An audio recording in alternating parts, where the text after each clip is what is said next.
계속해서 서쪽 벽면에서 C일관는 출입구의 오른쪽에 있는 벽화를 살펴보도록 하겠습니다. 자, 이 이미지 역시 고해상도로 여러분이 뉴욕 메트로폴리탄 미술관 홈페이지에서 다운받으실 수가 있고요. 제 영상 아래 주소를 써놓을 테니까 한번 가서 다운받아서 살펴보시기 바랍니다. 다행스럽게도 이 서쪽 면의 또 다른 벽화는 거의 그림이 완벽하게 본존된 상태고요. 위아래 두 개로 나눠진 걸 볼 수 있습니다. 전체적으로 왼쪽에 나케트하고 타오이가 앉아있죠. 그래서 지난 시간에 봤던 그 서쪽 면의 다른 쪽에 있던 벽화, 비록 손상이 돼서 다리하고 의자만 보였지만 아마도 이렇게 거울 대칭으로 타오이하고 나케트가 그려져 있을 것이라고 이렇게 생각해 볼 수가 있습니다. 전체적으로 보면 재물을 모으는 과정이 그려져 있고요. 그래서 사냥이나 농사를 어떻게 했나 그런 것들이 묘사가 되어 있는 걸 볼 수가 있습니다. 자, 그럼 먼저 위쪽부터 자세하게 살펴보면 지금 왼쪽에 이렇게 두 부부가 앉아있죠. 그리고 손에 연꽃을 들고 있습니다. 그런데 좀 얼굴 부분이 의도적으로 손상된 게 보이죠. 이유는 모르겠습니다. 그리고 그 위에 상용 문자가 이렇게 채색이 돼서 써 있는데 뭐라고 써 있냐면 먼저 첫 문장은 좋은 것을 보며 즐긴다 그렇게 써 있습니다. 제일 앞에 있는 동사가 즐겁다, 즐기다 그런 의미의 동사고요. 그리고 그 다음은 이거는 보다라는 뜻이죠. 그리고 뒤에 부데페르 이거는 뭐 좋은 거라고 해석하시면 됩니다. 그리고 그 다음 문장으로 보면 들판의 소산과 파피루스의 땅이서 그래서 이 좋은 것들이 어디 있냐면 소산물, 인후 이게 어떤 생산물, 선물 이런 뜻이고요. 그리고 그 뒤에 있는 세케트 이게 들판이란 뜻입니다. 그리고 또 어디서 이런 좋은 것들이 나오냐면 타는 땅이고요. 메크는 파피루스입니다. 그래서 이 파피루스 땅이라는 거는 파피루스 습지 나일강 하구에 있는 델타 이런 걸 의미하는 그런 단어입니다. 그 다음 문장으로 가면 이제 나케트 이름이 나옵니다. 제일 앞에 이는 누구에 의해서라는 그런 전치사고요. 그 다음에 우누트 이게 사제라는 뜻인데 사실 어떤 역할을 하는 사제인지 잘 모릅니다. 그리고 이 단어 자체가 또 별을 관측하는 그런 천문학자라는 의미도 있거든요. 그리고 시간이라는 의미도 있고 그래서 아문신의 신전하고 어떤 관련이 있는 그런 직업이라는 것밖에 알 수가 없고요. 그 다음 부분은 이렇게 의도적으로 파괴가 됐습니다. 지난 시간에 이야기했던 대로 아문신의 이름이 나오기 때문에 이 부분이 손상이 됐고요. 그 다음 세쉬 이거는 서기란 뜻입니다. 근데 이 서기가 진짜 어떤 기록하는 서기일 수도 있는데 그냥 상형 문자를 읽고 쓸 줄 아는 능력이 있으면 이렇게 서기라고 표현을 할 수도 있다고 합니다. 그 다음에 나케트의 이름이 이렇게 나오죠. 그리고 제일 마지막에 메아헤르 뭐 의롭다라고 해석을 할 수도 있고 뭐 의로움을 인정받은 그렇게 해석을 할 수 있는데 이거는 죽은 사람에게 의례적으로 붙이는 그런 표현이라고 보시면 됩니다. 자, 그 다음에는 타우에 대한 설명이 나옵니다.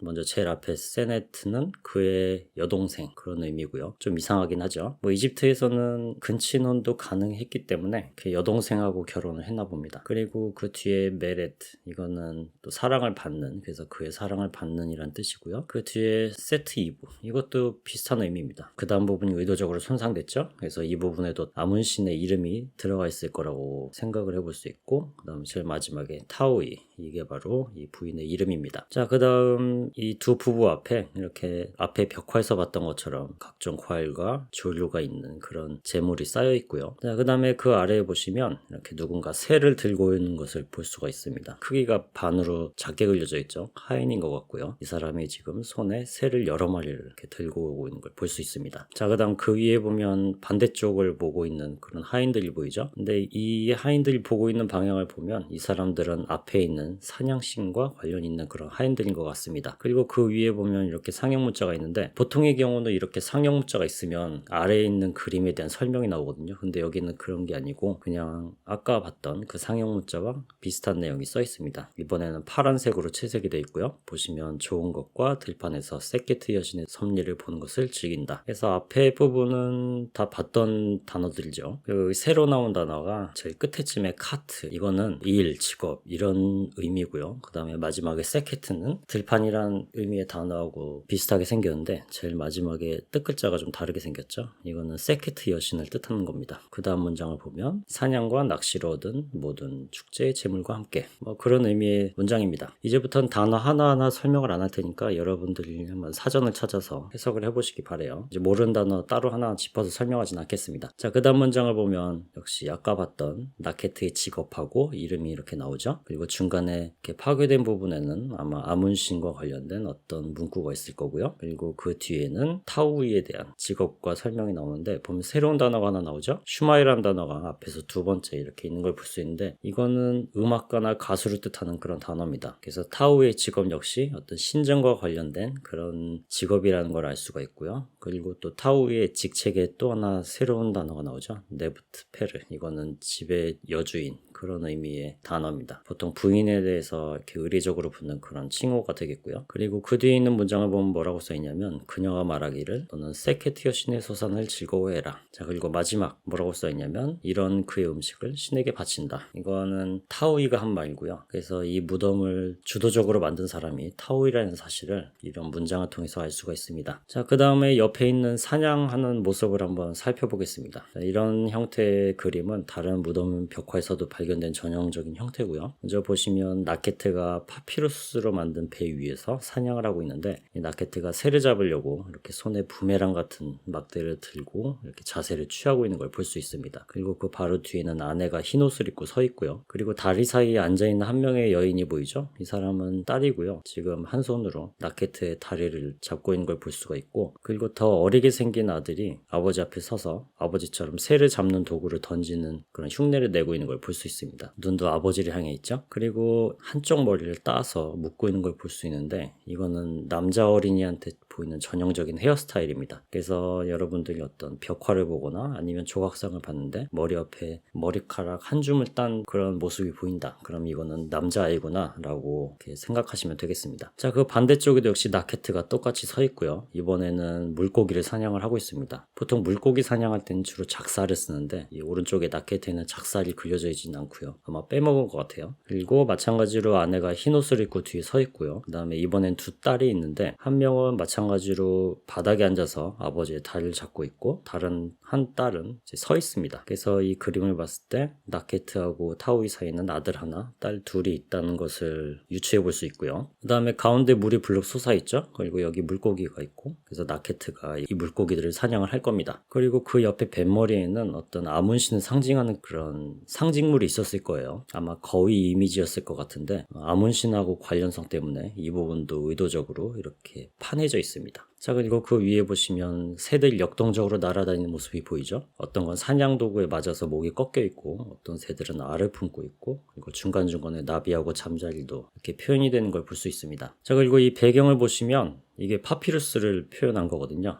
이 파피루스가 굉장히 빽빽하게 잘 자라고 있는 걸 볼 수 있죠. 이거는 어떤 풍요로운 관념적 공간입니다. 실제 공간이나 사건을 묘사하고 기록한 게 아니거든요. 그래서 이 나케트가 죽어서 천국에 가서 잘 살기를 바라는 의미로 이렇게 해석을 할 수가 있고요. 그리고 이 벽화에서 이게 파피루스의 어떤 늪지를 그린 건데 이 위치가 어딘지 잘 기억해 두시기 바랍니다. 나중에 이제 다시 한번 살펴보게 될 거고요. 자, 그 다음 그 위에 써있는 상형 문자를 보면 뭐라고 써있냐면 새 둥지 사이로 움직이고 늪지를 여행한다. 그래서 지금 실제로 두 개의 문장이 붙어 있는 거고요. 앞에 있는 동사하고 뒤에 있는 동사 둘 다 뭐 움직인다, 여행한다 거의 같은 의미입니다. 자, 그리고 그 다음 문장 이 앞에서도 나왔던 단어들이죠. 그리고 중간에 세테트 이거는 물고기를 작살로 잡는다 뭐 그런 의미입니다. 그래서 이걸 누가 잡느냐면 나케트가 잡는데 역시 앞에는 어떤 그 나케트의 직책이 올 텐데 아문신과 관련이 되어 있기 때문에 이렇게 또 파괴되어 있는 걸 볼 수가 있고요. 자, 그 다음 아래쪽 그림으로 한번 넘어가 보겠습니다. 역시 마찬가지로 나케트하고 타오이가